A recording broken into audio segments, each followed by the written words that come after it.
So have you ever been at the Apple Store and you really want a new iPhone 17, but you have iPhone 17 at home? Well, this is iPhone 17 at home, straight from the land of the TikTok shop. Let's open it up and have a look. It looks like a 17. It's even called a 17 Pro on the back, and that's the back of the box.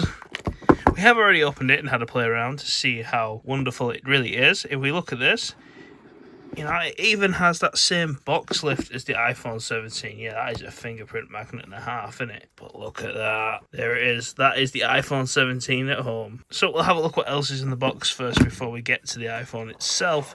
If we remove this here, we get a few different accessories. We've got a case, just a clear case that goes on the back. I don't know why, budget, not well-known brand phones come with this type of case, or they always come with a free case.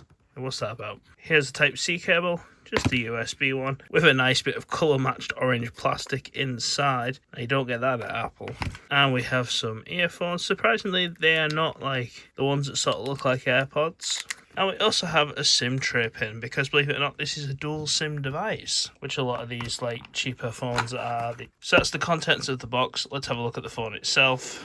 So if you might have noticed as well, there was no power brick in that box. I guess they're saving on it just like Apple is. And this is the back. We do seem to have a screen protector film on here. Let's see if we can get that off. Is this going to be a good peel? Ooh, not bad. So now we can see it in its whole orangey goodness. It's by Foofy, but I'm not even sure it's by Foofy, and we'll get into that in a bit. But yeah, the back side we have our 3 cameras, we have our flash, and on the side we have our power button, up and down volume. If we go to the bottom, we have a Type-C charging port, as well as our only speaker on the device. Of course, we've got the earphone speaker, but we have our SIM tray here that isn't really well colour matched, and yeah, nothing on the top as you'd expect. So what is this device, Dan? Well, as you can imagine, it's an Android phone. We do have a front-facing camera on the front there, and it looks alright. We've got a bit of a chin down here. It's not edge to edge. Can't be expecting too much now. When I was trying to do some research about this phone, I see a lot of adverts for it linking to TikTok shop. I couldn't find out how much it was being sold for in there because all the links were dead. I paid around £40 for this one. We're going to have a look and see what it can do. So if we go to the settings, and we just go to our about phone, we can see here that the processor in there is the MTK6739. You've got 3GB of RAM and 32GB of storage, which is terrible. It's not a very good amount of storage in here. And apparently we've got 2 megapixels on the front and 2 megapixels on the back. But Dan, there's 3 cameras on the back. How can that be right? Well, we'll get into that in a bit. It's running Android 10, which, it's not great, and the last security patch was 5th of August 2020. For reference, at the time of filming this, we are in May 4th, 2026. So we haven't really had a security update in about 5 years, 8 months. So in device info, this is where things start getting a bit weird.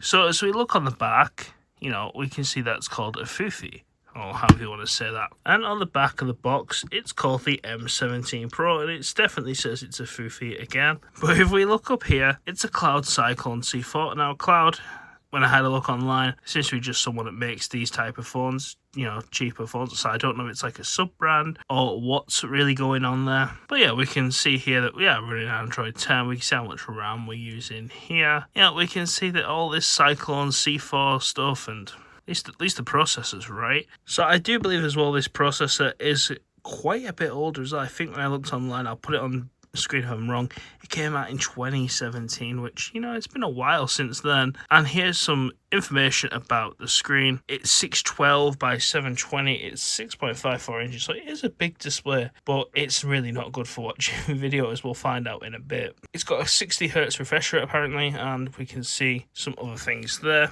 If we go to the camera, now this is where things get a little bit weird. In the Android about settings, it said it was 2 on the front, 2 on the back. Here it's 5 on the back, 2 on the front, which I just thought was weird that it was different like that, but hey, who am I to question this for? So now I've had a look at a bit about the device info. Let's go and watch some YouTube, because that's something we all do on our phone. And also as well, when I got this phone, if we look, just have a quick look through the pre-installed apps. So I installed the 3 games that you see here, and I also installed device info. Them 4 apps I installed. But Facebook comes preloaded, Netflix comes preloaded, and X and TikTok come preloaded, which I thought was a little bit weird. I thought you'd they'd be apps you download yourself. I've fully factory reset the phone, and they're still there. But yeah, we do get a lot of pop-up adverts. I hope that's not in the phone. I hope that's just a thing on YouTube now. So I'm just going to turn the volume down here. And the reason I'm not watching one of my videos like we normally do in these videos is because you might be able to see it a bit better here. Oh, I'll go back to his face. That at times, it just skips frames.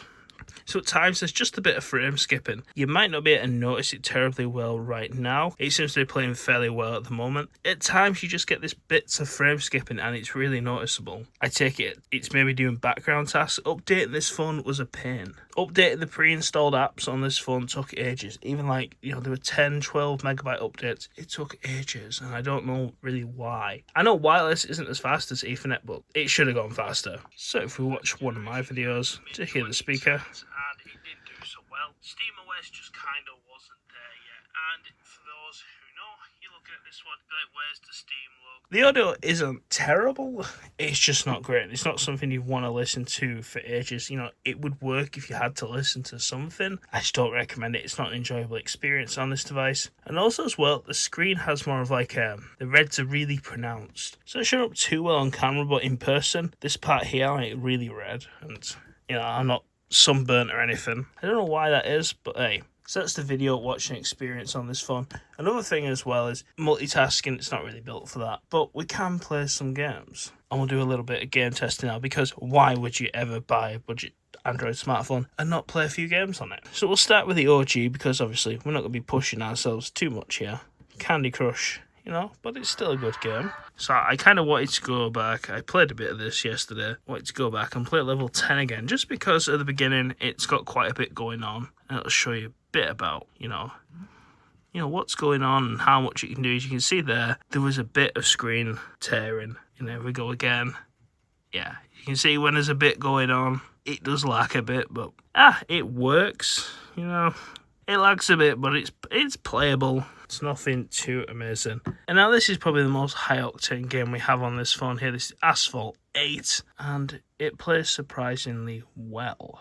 Or at least it did last time I played it. Loadings are a bit long, as you can see here. While I've been talking, it's still been loading. So here we are in a race, and let's see how well she performs today. Luckily with this game, it auto-accelerates, so you don't really have to do too much. But as you can see, it's fairly playable. I'm probably going to do bad here. I'm playing through, the screen. Look, I'm playing through the camera screen, so it's not going to be amazing. But I kind of want to show you the gameplay. And it's, it plays pretty well. Of course, I should have hit that nitrous back there. But I was quite surprised. It's not the most crisp graphics, if you could see it in person. You can see the edges and stuff. Definitely play. You can feel it getting warm on where my left hand is. That's obviously must be where the processor and everything is. But, we're 3 out of 6 here, playing through the viewfinder. It's not too bad. And there we are. Took that guy out as well. And I think that's probably enough of that. I have won some races playing this. There we go. That's probably a good high note to leave it on. Plays quite well, which I was really surprised at. I thought this game was going to be funny and it was just going to lag and glitch out, but hey, it worked pretty well. Cannot complain. Now on to something a bit different, Clash Royale, another mobile favourite which I thought we'd try. I do quite like this game as well. We'll find an opponent and let's crush them. On this iPhone 17 at home, let's see if we can win. I always like to start with smaller enemies, just because you can get a lot out there quickly. We've got a horde going already. And in we go. And we've already taken down the first castle.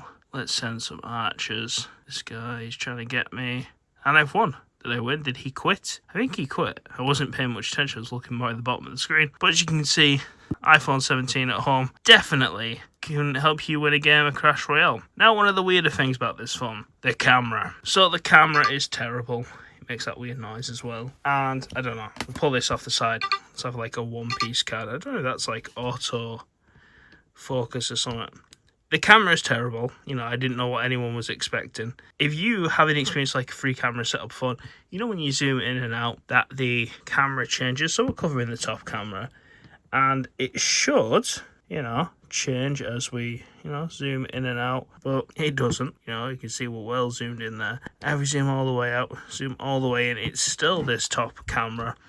Now, why is that, Dan? Well, the thing is, when I take my finger off this camera and it starts making that annoying noise, you're going to see something. That right there is your real camera. These two are for sure. You can tell, well, for one, look at the size of the pinhole on that camera and look how nice these lenses look. But they're not actually real lenses. They're just fakes. The flash works, but that's just a fake. It's just a fake camera. These two are just fake cameras. That's the real one. It's terrible. But yeah, these two are fake cameras. How strange is that? I thought, if anything, maybe there might have been 3 of the same rubbish camera, or just a really janky setup. I wasn't expecting these cameras to not be real. You know, just on there for effect. I thought that was proper bizarre. And of course, as well, if we take a picture of this, and then we look at the picture, you can see how good it is. The camera is just proper washed out. It's not good. I don't know whoever expected the camera to be good. But yeah, this is the iPhone 17 we have at home. It's not a terrible Android phone, it's just not amazing. You know, and it looks like that, and the 3 cameras are just fake. I personally just wouldn't buy this. I'd look for something else. But it was interesting to take a look at one of these like iPhone 17 wannabes. Yeah, the colour's nice and everything. The screen's okay. It's just like, spend a bit more money, get something better. I hope you guys like this video. Please like, comment, subscribe, and I'll see you next time.